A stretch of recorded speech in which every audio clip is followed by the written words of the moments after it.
Now, I understand you're just side of an expert on soybeans? I'm an expert on a lot of things. But yes, I wouldn't say an expert on soybeans, but I do know North Dakota is soybean country.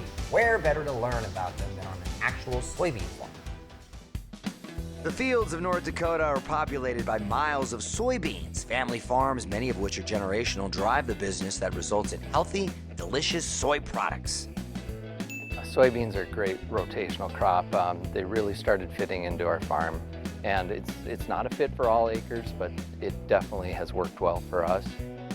The soybean industry in North Dakota has just boomed. I mean, really, there's no other explanation for what's happened here over the last couple of decades. We've been growing soybeans in the state for a very long time, but the boom has just taken off in the last 20 years, and we grow soybeans in almost every county across the state. That's really unique to the North Dakota soybean story, that we have soybean growers that are new to the crop and just learning about it, which is really exciting from our standpoint on the board and as a team here at the North Dakota Soybean Council. A strong commitment to quality control is an essential ingredient in producing soybeans for many applications. There's a couple different types. There's a tofu bean. Also soy milk is another use for food-grade soybeans. The process of raising soybeans begins in the winter. When we make those plans, we buy the seed, we sometimes contract ahead with the companies that buy the soybeans after harvest. And so then we typically will plant them in May. After we've harvested the crop in October, we generally, food grade, will store on the farm until the processor needs it. They'll call us, say we have a shipment that we're sending out, we'll haul that to the processor.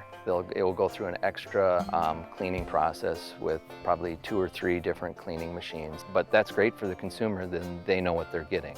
And then they package it however the end customer would like it. Our soybeans are exported, and we have met the people that buy our soybeans and that use our soybeans. They come here to meet our farmers because what they're buying goes right into their homes and into their livelihoods and into their daily lives. And so meeting the farmers and getting to know the faces and the families behind the soybeans is really critical to them. So part of our job here at the North Dakota Soybean Council is to help bridge that gap between our farmers and our consumers, but also the folks that live right here in our communities and wonder, what are we doing out there in the fall harvesting all these acres of soybeans that in the summer are so beautiful and green, and what really is the story behind this miracle bean, and where does it go and what do we do with it? I like the variety. I like to start out at the beginning of the spring and have all this potential and have all these big plans. You're going to go through some disappointments along the way, but you know, it's fun. It's kind of high risk, but you know, I like a little bit of the uncertainty and try to manage through some of that. So the next time you enjoy tofu, soy milk, or the many other foods that come from soybeans, thank your North Dakota soybean farmer. Wow, and I thought I knew everything there was to know about soybeans, but they're even more versatile than I thought.